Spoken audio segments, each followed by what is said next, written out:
Okay, today I'm in my 1929 Buick Standard 6. I'm going to be taking a look at the fuel gauge and seeing what I can do to fix it.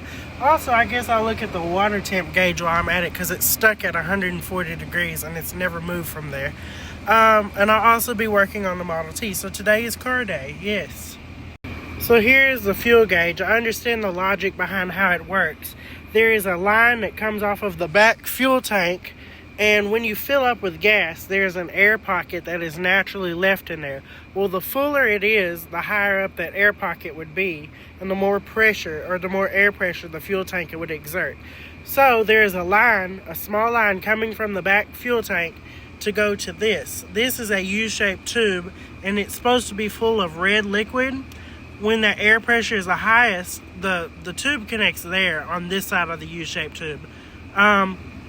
Anyway, when the air pressure is the highest, it forces the air down, so there's pressure in there, which makes the red liquid rise up to full.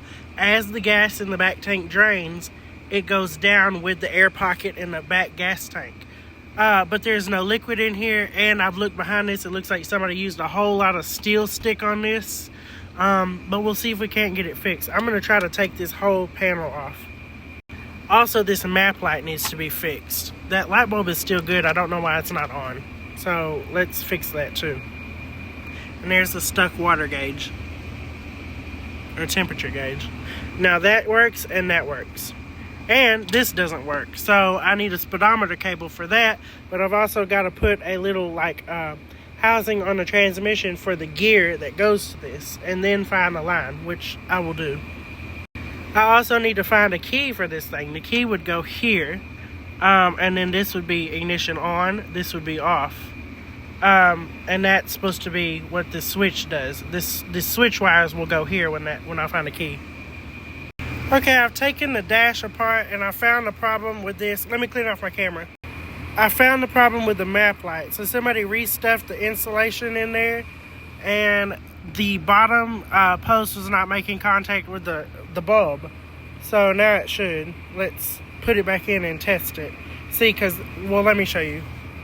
See, this terminal right here can come all the way up off the bottom of there. It wasn't making contact with the bulb. That was the problem. Okay, now that light works. There it is. Now I'll be able to read my maps or atlases. Okay, I have made a few adjustments to the Model T. A lot of y'all pocket mechanics who have been in my comments have said, fire is not supposed to shoot out of the engine. Oh, the timing is off. Well, so the timing is not controlled by a timing chain, number one. It's controlled by this brush inside of here. This brush can only be in one of two places because that's where the hole is for this. There is a piece of copper in here right now that keeps this from moving. It can either be there or 180 off. It can't be anywhere else. That brush makes contact with these little contacts right here, which ground out the ignition coils. And once the circuit on these are completed, this buzzes and makes high voltage with basically a mini Tesla, 2-coil Tesla coil inside of there, and that sends spark to each cylinder according to when it needs to be fired. To adjust the timing, you adjust the lever on the left side of your steering wheel, which pulls this closer to the right or to the left. That adjusts your timing. So the timing is not off on this car, and the exhaust manifold is not present right now. I was testing the engine without an exhaust manifold, because why would you put together a whole engine if you have to disassemble it because you've got to make an adjustment or something? Doesn't make sense. See, run it without an exhaust manifold, and that's one less part in your way. There is logic behind what I'm doing. The back wheels were propped up because this car is not like any other car. It works on a planetary gear system. You must adjust for neutral. This little screw right here, when the parking brake is pulled all the way back, see how that lifts up? That adjusts a fork in there, which is your neutral. It disengages the clutch. Anyway, so you must adjust that for neutral. You also have to adjust your first and second gears. Mashing this all the way down brings you first gear, and letting all the way off brings you second. Feathering it should be neutral. This is your brake, this is your reverse pedal. This screw right here tightens the band that works first gear and second gear. With that all the way forward, that releases the parking brake and allows you to get up into second gear. So that is why the back wheels were propped up yesterday and they were spinning. I was trying to adjust for neutral. Also, in cold weather, the oil will congeal in this thing, making the back wheels want to rotate when you're starting the car. The solution to this, the old timers used to prop up one back wheel and then start the car and let it warm up and then engage the parking brake and it would stop spinning. Now that I have adjusted first and second gear and reverse and the brake pedal, I'm going to show you driving forwards and backwards just in this little space I have. There's my Buick. We have a battery, by the way, in here, but it is not connected right now, and I have hot wired the car because I left the key at my dad's house. The battery is down here, and I will show you that it is not connected right now. Give me 1 sec. Let me move all this out of the way. There is a disconnected battery. See, the ground is not connected on it. We're going to go ahead and start it now, and there is where I have hot wired the car. Okay, now I'm going to start the car. Let me adjust the timing so I can get it to start for you. There's no exhaust manifold, so it's going to be super loud. That's why it shoots fire.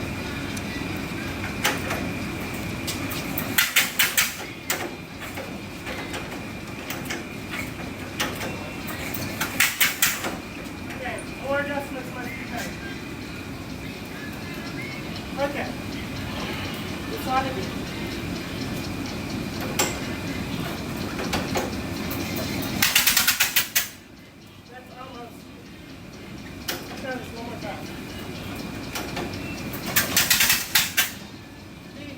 Pressure, if the manifold was on, the back pressure would be helping it start it right now, but it's not there. Let's try this.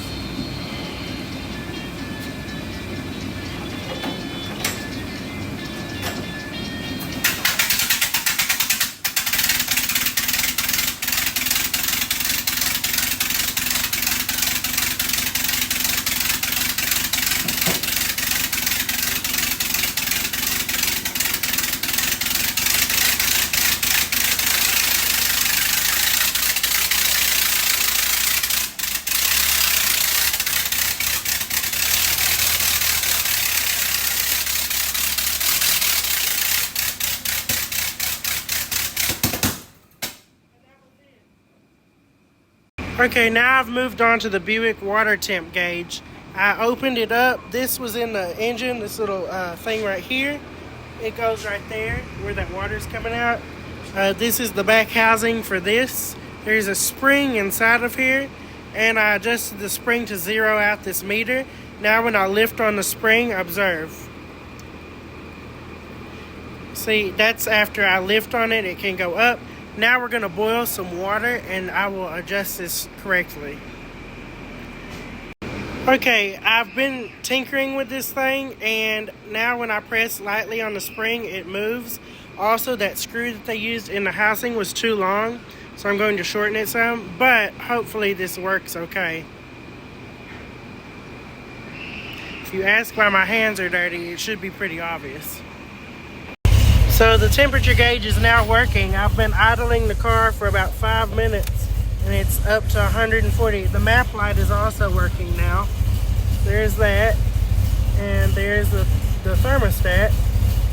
We'll see if it goes up anymore. Let me step on the gas and heat up the engine some more. Alright, it's dropping down because the water is flowing. Look, it drops down when the water flows. Watch. Yeah, that makes sense. Look, look, look, look. Watch. Yeah. What? You're not. Okay, it sits at 140 right now. Let me step on the gas and let the water flow.